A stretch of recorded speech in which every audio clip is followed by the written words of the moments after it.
ઠાકોર સમાજના આગેવાને જ તોડ્યું સમાજનું બંધારણ। બનાસકાંઠા બાદ હવે પાટણમાં પણ ઠાકોર સમાજના બંધારણના લીરે લીરા ઉડ્યા। કોરડા ગામે ઠાકોર સમાજના આગેવાને જ સમાજનું બંધારણ તોડ્યું। કોરડા ગામના સરપંચના લગ્ન પ્રસંગે જ સમાજના એ બંધારણ જે બનાવવામાં આવ્યું છે બંધારણ તોડવામાં આવ્યું છે। યુવા મહિલા સરપંચ કુમકુમ ઠાકોરના લગ્ન પ્રસંગે રાસ ગરબાનું આયોજન કરવામાં આવ્યું।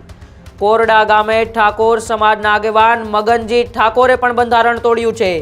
લગ્ન પ્રસંગે ડીજે અને રાસ ગરબાનો પ્રતિબંધ એ બંધારણમાં હોવા છતાં આયોજન કરવામાં આવ્યું છે। 4 જાન્યુઆરીના રોજ ઓગળધામ ખાતે ઠાકોર સમાજનું બંધારણ અમલમાં આવ્યું। 16 જેટલા મુદ્દાઓ ગેનીબેન ઠાકોર સહિતના અલ્પેશ ઠાકોર સહિતના કેટલાય એવા ઠાકોર સમાજના આગેવાનોએ રાખ્યા અને બંધારણમાં ઉલ્લેખ પણ કરવામાં આવ્યો કે જે પણ આ સમાજનું બંધારણ તોડશે તેમને સમાજમાંથી બહિષ્કાર કરવામાં આવશે। પરંતુ હવે એક બાદ એક એ સમાજનું બંધારણ તોડતા હોય, સમાજના બંધારણના લીરે લીરા ઉડતા હોય એવા દ્રશ્યો સામે આવી રહ્યા છે। 2 દિવસ પહેલા બનાસકાંઠાની અંદર સિંગર ગબ્બર ઠાકોર અને તેમના પરિવારના જે લગ્ન હતા, અર્જુન ઠાકોર સહિતના એ પરિવારમાં લગ્ન અને લગ્નમાં પણ ડીજેની સાથેનો એ વરઘોડો કાઢવામાં આવ્યો। ત્યારબાદ ઠાકોર સમાજમાં ઉગ્ર આક્રોશ જોવા મળ્યો।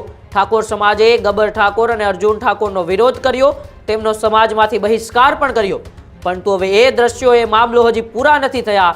ઠાકોર સમાજના આગેવાનો હજી એ મામલાને પૂરો નથી કરી શક્યા। ત્યાં બીજા એવા દ્રશ્યો સામે આવ્યા જેમાં ઠાકોર સમાજના બંધારણના લીરે લીરા ઉડ્યા હોય। પાટણના એ દ્રશ્યો છે।